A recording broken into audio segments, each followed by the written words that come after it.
Mummy என்னப்பா ஒரு 200 rupees கொடுங்க. 200 ரூபாப்பா 500 ரூபாய் அனுப்பியிருக்கேன் பாரு. 500. ஏய் என்னடா போதை இறங்குன மாதிரி இருக்கு.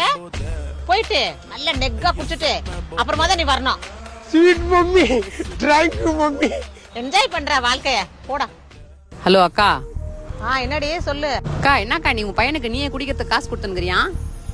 போயிட்டு போதுரி சின்ன பையன் குடிச்சு என்ஜாய் பண்ணிட்டு போறான் விடு. அக்கா நீயே இந்த மாதிரி பேசினா எப்படிக்கா? தப்புக்கா. என்னடி நான் கஷ்டப்பட்டு பெத்து வளர்த்து ஆளாக்கி அவனை படிக்க வச்சு 2 லட்சம் ரூபாய் கொடுத்து வேலையில சேர்த்து விட்டா வேலைக்கே போகாம குடிச்சிட்டு இஷ்டத்துக்கு சுத்திக்கிட்டு திரியறான். அப்ப எனக்கு எப்படி இருக்கும் நீயே சொல்லு.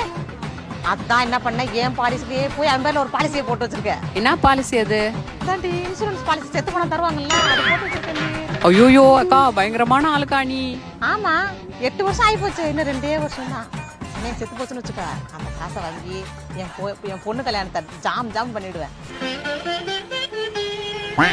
என்னப்பா அம்மாட்ட ஏதாவது சொல்லணுமா? பணம் ஏதாவது கொடுத்துருவா? போதை இறங்க மாதிரி இருக்கு.